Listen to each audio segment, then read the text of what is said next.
Hi, everybody. Welcome to Buzzing About Romance. I am Leah, and on this episode, I'm giving you a quick shot of romance, but author spotlight edition. And on this author spotlight, I am welcoming author Naima Simone. Welcome to the podcast. Thank you so much. I am delighted to be here. USA Today bestselling author Naima Simone's loves writing sizzling romances with heart, a touch of humor, and snark. Her books have been featured in the Washington Post and Entertainment Weekly and described as balancing cackling, electric love scenes with exquisitely rendered characters caught in emotional turmoil. She is wife to Superman, or his non Kryptonian, less bulletproof equivalent, and mother to the most awesome kids ever. They all live in perfect, sometimes domestically challenged bliss in the southern United States. So when I was That's a reading, lie because we're always domestically challenged. well, so a funny story. When I was reading your bio, I was like, "Oh, Superman." So my husband, like, he played football in high school, not in college. He threw in college. But so my husband, like my sister-in-law swear he's like the strongest man in the world. And there's like a whole story about him like carrying this like concrete like planter single-handedly. And one of my son's friends calls him Superman.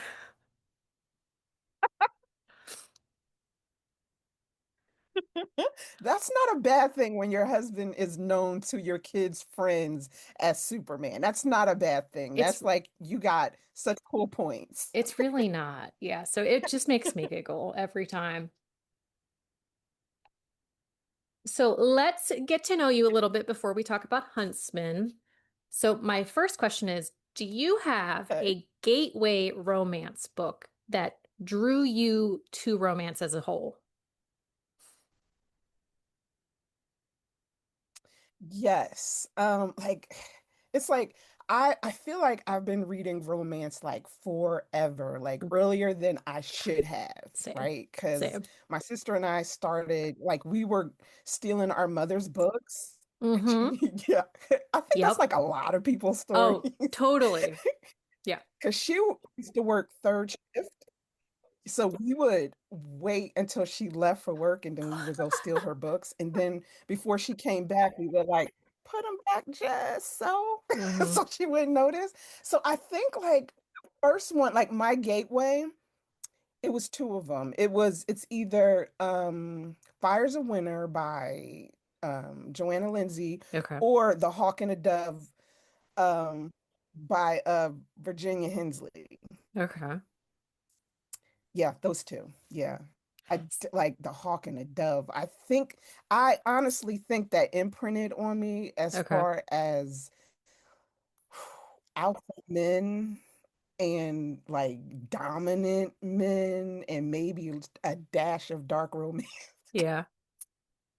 Because dude was off the hook. Yeah. Yeah. I Yeah. mean, I'll say those two. yeah, I mean that is definitely a common theme for like a lot of lifelong romance readers. We read way before we should have and like hijacking our mothers or our grandmothers' books. Because Mhm. so Mhm. my mom used to get like the Harlequin boxes in the mail every month, and so we had them spread out through the entire house. So I would just take them in my room, sit in the corner, and read my book, and then put it back in like the hopefully in the right place. But I didn't. But I'm like, oh well, she had to have known I was reading them. Like my mother had to know as well, because eventually, she was buying them for me at some point. Uh-huh. Like maybe when I was 13. Mhm. So, I mean, like she had to know at some point I started reading them and I wasn't buying books. I didn't have a job. So, so I'm like, she had to know. Uh-huh. Yeah, and clearly it wasn't an issue because that would have been a conversation, right? Right, right. We did not have a conversation about it. Because I don't think she wanted to have a conversation about what I was reading in those books. Yeah. So to avoid all of it, she just bought it. So what made you write that first romance? I wrote my first romance in seventh grade. Okay. And it was because my best friend and I were arguing over um who was in love more with Ralph Tresvant and like who claimed Ralph Tresvant from New Edition. Okay. Like I'm like he's mine. And Yeah. she's like, now, I mean, he don't know either one of us, but that don't mean a That thing. made no That, difference. that None at none, all. none. Like You were he's mine. destined for him. Yeah. Absolutely, right? Because who knows what could happen in the future. So I'm like, he's Exactly. mine. She's like, he's hers. And I'm like, I'll show you. And nobody else was going to write our love story. Hmm. I did. That was my very first book. I wrote my love story with Ralph Tresvant, where he and the rest of New Edition were performing at a homecoming dance in the gym, and he saw me across a crowded gym. And you locked eyes. We did. How did you know? And we fell in love. I lost my virginity at a drive-in, and I almost broke the cardinal rule of romance at the end, like almost killed him off. He was in the ICU. But I woke him up with a kiss. Oh my God, I love that so much. I woke him up with a kiss from a coma. Oh, so you were like Snow White from the get-go. Absolutely. I was ahead of my time with these fairy tale retellings. Like I Yeah. was so far ahead of my time. So yeah, that's how, and from there, I just wrote stories. Hmm. I continued writing them. I mean, the leads changed. I Right. didn't, but the leads changed, and it was Sean Astin. Oh, Then it I was love Sean Wahlberg, Astin. right? Oh It's man. like people are just discovering him with like Samwise Gamgee. I'm like, no, Goonies, friends. Goonies, Goonies. right? Goonies. Hmm. What? I mean, Mikey. exactly. So we made my kids watch that because they're 14 and 11, and we sat them down. We're like, this is one of the best movies. They're like, it was okay. I'm like, what is What? wrong with you? Although we did the Lord of the Rings too, and that went over better. But Okay, yeah. Well, I mean, because it's like it's a classic at this point. Like I am a Lord of the Rings fanatic, oh, I love it. and now my daughter is too. Like she Hmm. watches it over and over and over again. My son, not so much, but I'm like, okay, we're gonna work on that. But you're Yeah. your father's child, not mine. So, but my daughter is as in love with it as I am. So I'll take one. I'll take one. So Yeah. I mean, one is better than none. it really is because I would hate to have to disown both of them. So when you're writing your stories, how do you approach creating like a compelling, relatable character, but also keeping them individual? So, like first thing when I'm writing a book, I always write my characters out first. Okay.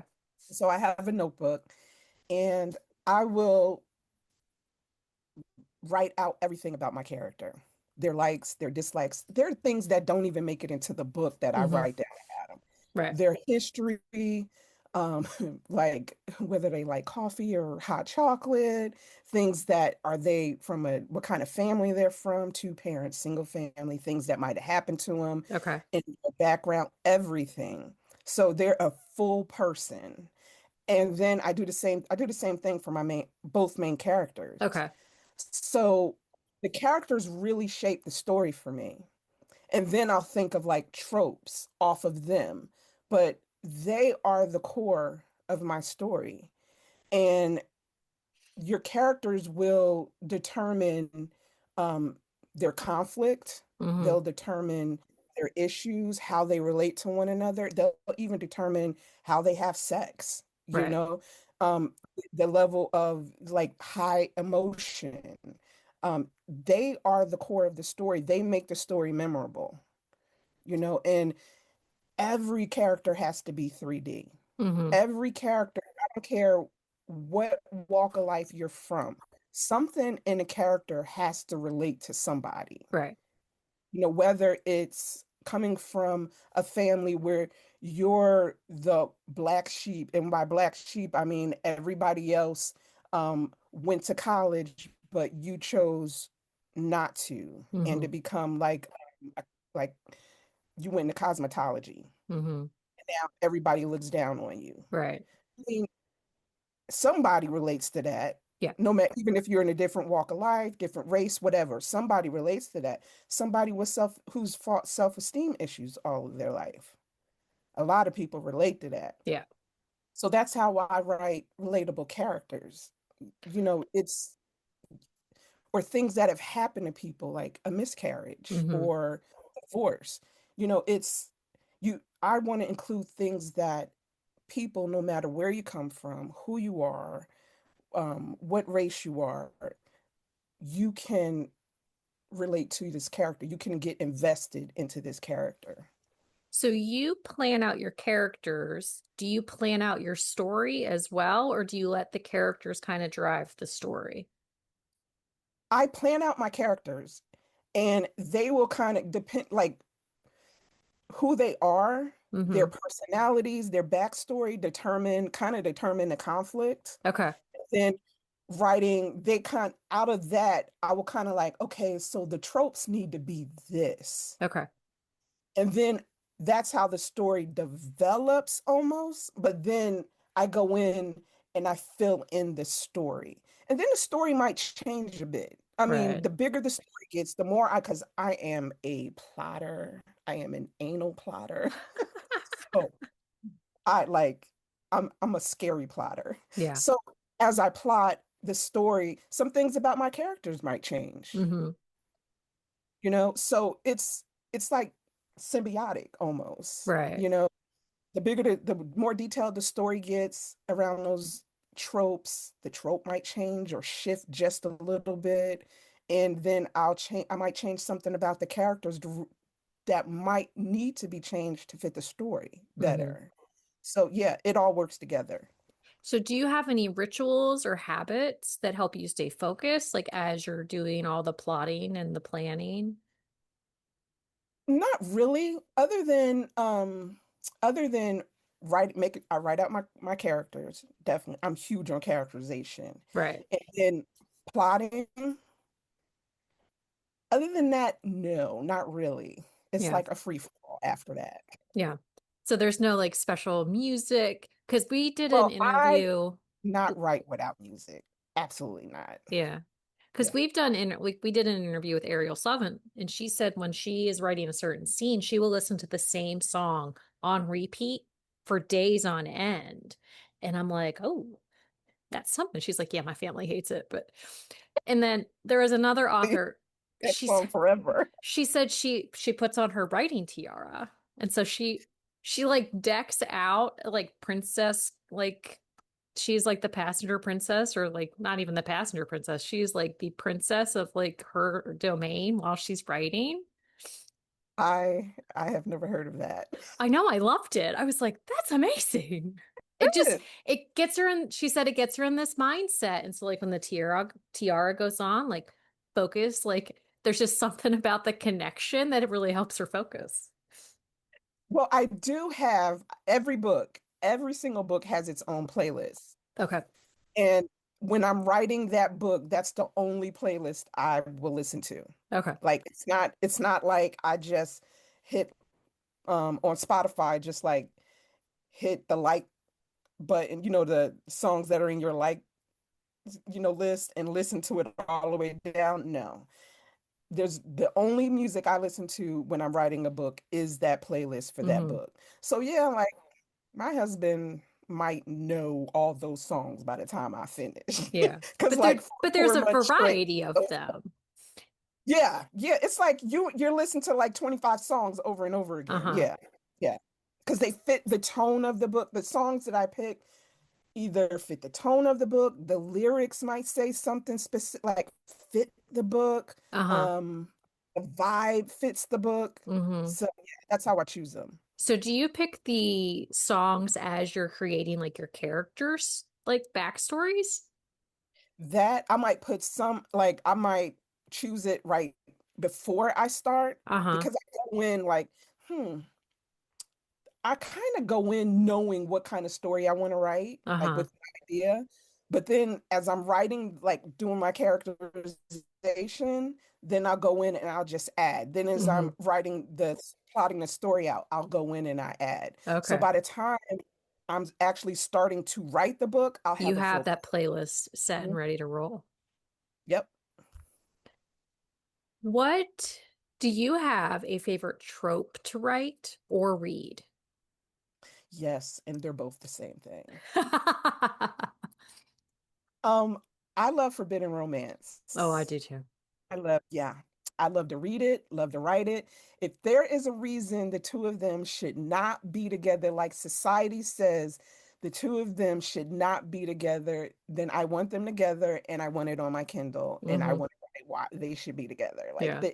the chemistry is so like it is like orgasmic. And it is and the tension is so tight Hmm. and oh my God, the conflict is so organic and it's just hot. And oh my God, I just love it. I love everything about it. It doesn't matter if it's stepbrother, stepsister, Oh, if it's, I love those. There's just don't you? something I about them. love them. Yeah, like every once in a while, I'm like, I don't know if I can do this one just because of the way like the blurb like plays it out. But I do. I love those. Like there's just I do. something about it because I'm like, oh man. Because like you're living in the same house, like right down the hall from one another. I do, and it's like some people see it as incest, but it's clearly not. They're Yeah. not blood related, but it's Well, and just it oh depends on my like mind. it depends on some of like the dynamic of the story, like how long have they been step And that siblings part. and things like that. So it's like Have you been living together since you were two? Then exactly. Yeah, that no. one's like there's some way more gray there. Yeah, like that. Like no, Yeah. that's a little too incestuous for me. Yeah, exactly. So it's like there's limits to our step sibling like Yeah, love. Yeah. yeah. But brother's wife, give it to me. Like brother's dead wife, obviously. Oh, like or the Don't give me like ex. brother. I like the Yeah, ex. yeah. Or the ex. Uh-huh.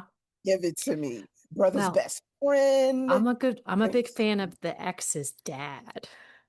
Oh I am reading. I have one of those on my Kindle right now. Oh yeah, I love them because I love I that. love an age gap. Like I there's just Same, something about them and it doesn't matter if it's the male that's older or the female that's older. same. Like give me an age gap, I am all over it. But there's just the thing I love about Forbidden is the external like side of it. Like why is it forbidden? What are the reactions when people find out? Like that is like yeah, it's like my catnip. Same, same. And if the hero's kind of an asshole, like it's even better. Okay, listen, I love a good alpha hole. Oh yeah. Uh, if he is an alpha hole, like I'm throwing my money at you. Just Hmm. take it, Yeah, okay? exactly. I love them. I love them. I mean, not abusive, but just like, even if he's just like mean to the heroine in the beginning, and then you gradually see him like soften to her, Uh-huh. but he's still an asshole to everybody else. Yes, Just not exactly. But he like has I don't that want him to change. softness for her. Yes, yes. Oh, I love that. Well, and on that note, let's talk Huntsman. So this is the new release. It comes out October 21st, 2025. It's enemies to lovers, forced proximity, touch her slash him, and die. Morally gray, main characters on both sides. There's revenge. And this is a fairy tale reimagining, and it's Mhm, Snow White. And I mhm. will have to say, this is quite a bit darker than where you typically write. Absolutely. Why did you go that direction? Oh, because I wanted to do something new Hmm. and out of the box that I usually, because at some point you have to challenge yourself Right. as a writer, you know? And I've been writing certain genres like my entire career. Okay. And after 16 years, I wanted to write something that challenged me, that excited me in a new way, that pushed me. And writing a new genre that I had that, but I love to read, like love to read, Hmm. hadn't written yet. Yeah. I wanted to do it. So Yeah. why Snow White for the first one? Because I know this is going to be three, well, three books as of right now, but Yeah. why Snow White for the first one? Because I'm gonna be honest, like, remember that book? I mean, remember the movie Snow White and the Huntsman, like with Mm. Kristen Stewart and Yeah, Chris Hemsworth? It really pissed me off that they did it together. I did It's not read that, or I did not see like, that. okay, you're like, don't worry. It's like maybe me and five people like the movie, but it's like me and my sister are like two of them, and they what pissed me off about it is they had chemistry the entire movie, right? Okay. And right up to the end, he was even the one that woke her up with a kiss. Okay. And right up to the end, they failed us with getting them together. And Mm. I was so mad. I was like, what in the world were you thinking? Like, who wrote this? You're You like, know, it's I like could do you, this better. yes. And then Snow White is such a, it's really a dark fairy tale if you think about it. Actually, a lot of them really are. Yes. Yes. It's murder. It's like Yeah. it's about attempted murder, it's betrayal. And so though that combined, I'm like, it's the perfect fairy tale to start off with. Yeah.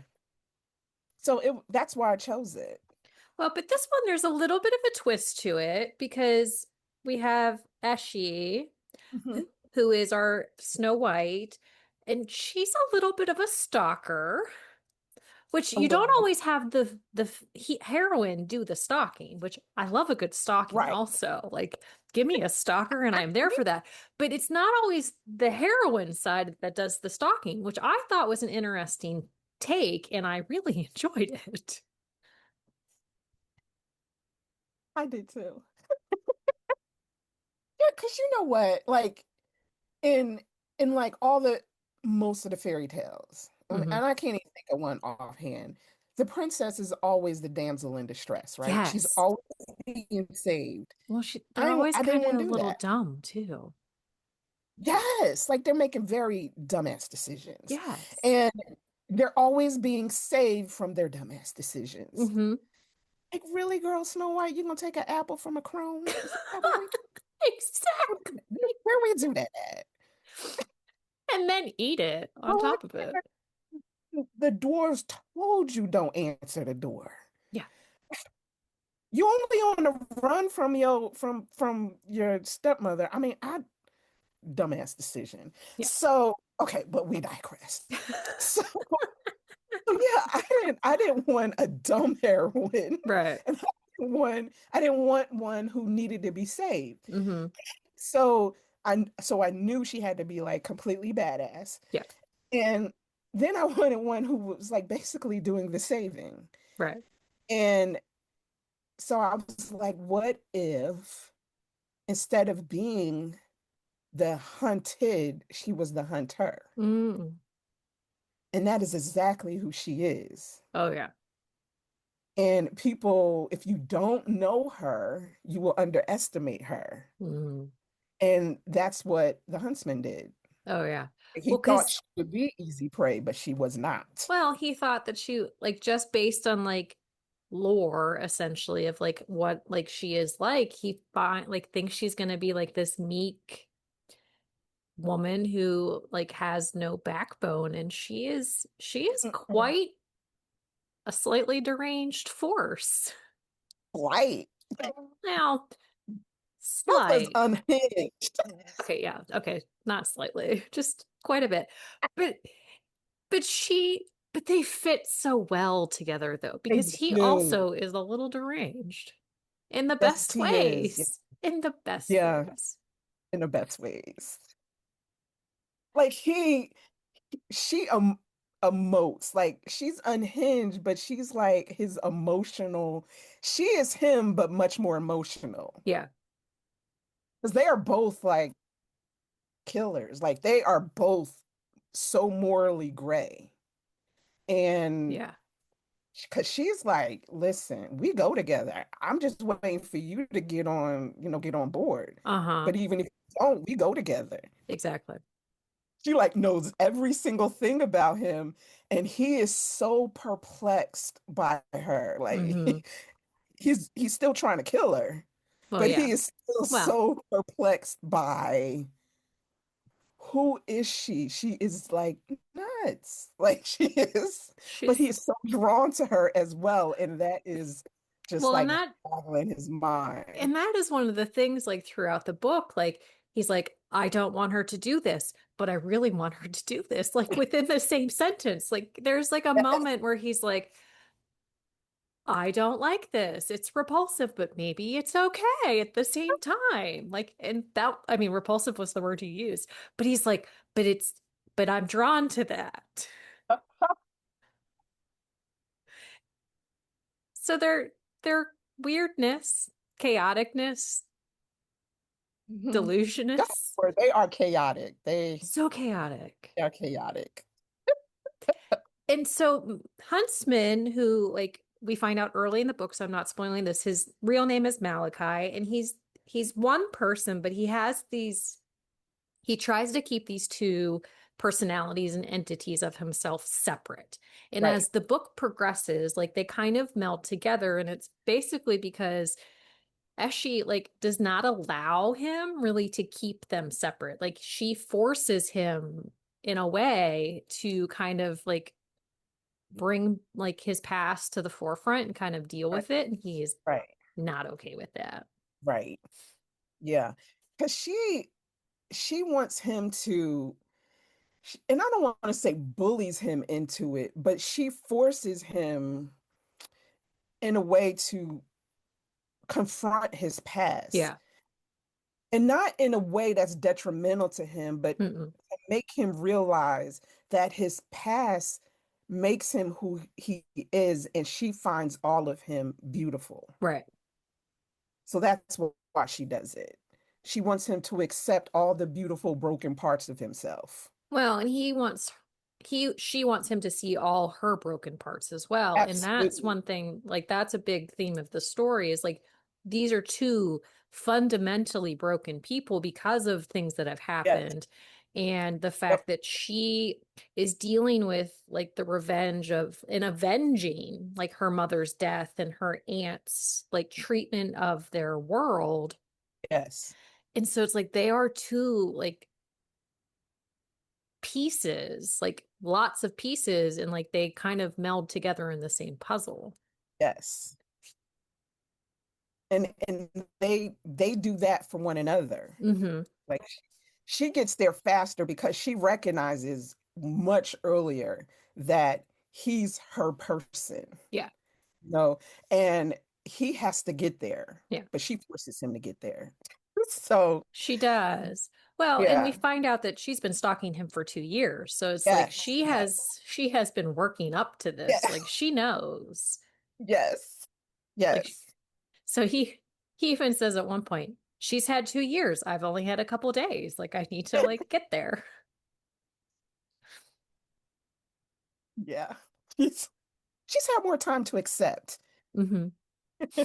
Well, and the one of the other twists was that it is her aunt who is like the evil queen, like Yes. character. It's not a stepmother. It's not like her father.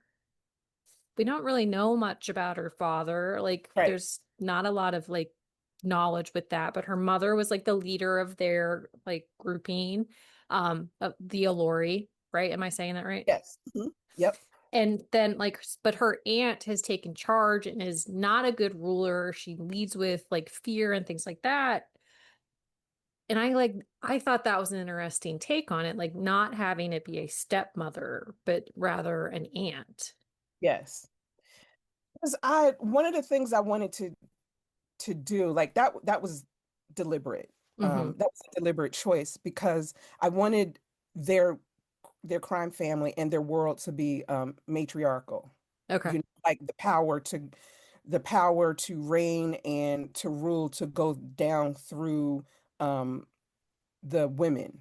Hmm. So the men were not, not really as important as Right. women, so her father is mentioned, like he died earlier, like before she was born. Right. Um, but he's not really a factor because it was her mother who was the Hmm. ruler, and she inherited that, like the crown, so to say, Right. from her grandmother. So it's a matriarchal society. So there is no king, Right. sort of, no stepfather Well, for her, sort and of say. I thought it was interesting with the way that the like ruling is passed down. It was chosen. It wasn't like Yeah, the by the oldest. It was the one who the grandmother deemed worthy of it, which absolutely. is part of like the whole reasoning for like all of things, everything falling apart. But I Right. thought that was an interesting choice too. Right. Because in this world that they have, it's not based on, like you said, it's not based on oldest, and it's automatically Hmm. passed down. Like, you have to have the personality, the character, the integrity to receive that crown, to receive that power. And so the ruling queen chooses who receives it. Right. And even, if the other sibling or somebody else wanted to challenge, they could. Right. It's about who's worthy to receive it. Because if you have a weak leader, as we see with Hmm. Athena, the family will suffer. Right. So Well, it's done like that. and so the story is told in Boston, and it's modern day Boston, but not at the same time. Which, Mhm. why Boston? Okay, see. I am a New Kids on the Block fan. Oh, I like me some new kids.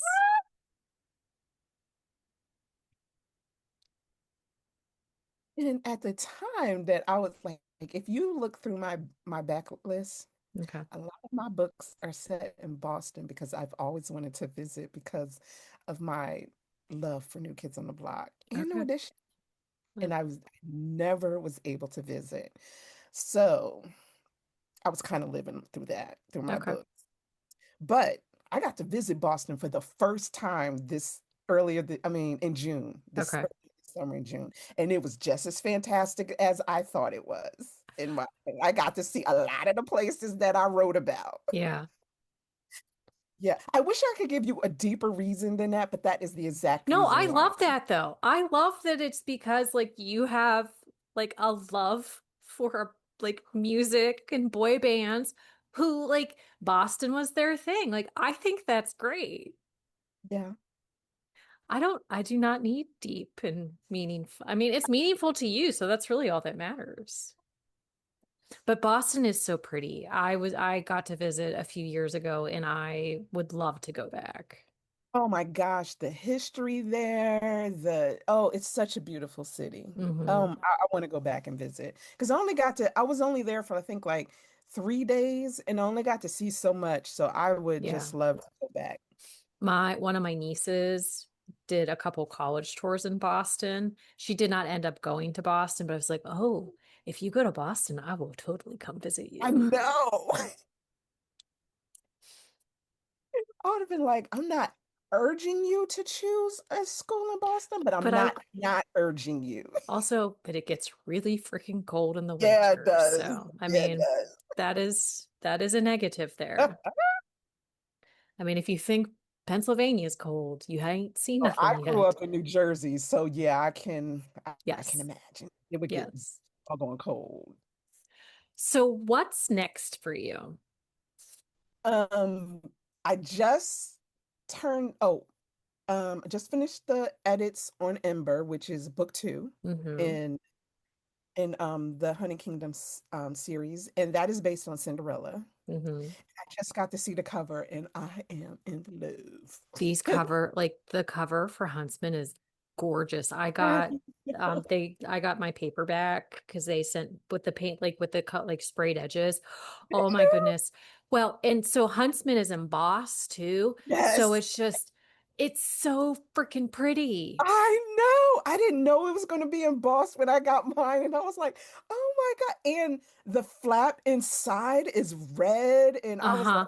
oh, I just Well, love this. so Becky, who started the podcast, she got hers a couple days before mine, and she was like flipping. I was like, wait, stop. And I thought like the whole interior was red, and I was like, oh, that would have been awesome. But it was just that like front cover, and I was like a little disappointed, but it was still so pretty. Pretty. So Yes. Ember is So next. Ember is next. Yes. So I am excited for people to read that. So yeah, that's what I'm working on now. And then I'm about to start Beast, which is the third one in the series. I love Beauty and the Beast. Oh man. So it is one of my favorites. It Well, because is. he was an asshole. Yes. I'm Yes. honestly like my love of them started a long time ago. Same. And he was an angry, broken asshole, which makes Yes. it even better. He's like top tier, like Absolutely. goals. Absolutely. Yeah.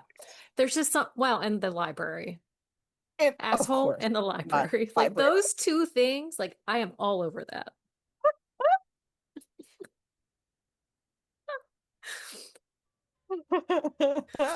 Well, thank you so much for joining me on this author spotlight. I have loved every second of it. I had a ball. Thank you for having me. And until next time, happy reading, everybody. Find us on Instagram at Buzzing About Romance or on Twitter at Buzzing Romance. If you like the podcast, please leave a review. If you'd like to support us directly, join the Bookcase and Coffee Patreon and receive exclusive content only available to Patreon members. Check out bookcaseandcoffee.com for our on-the-shelf show notes.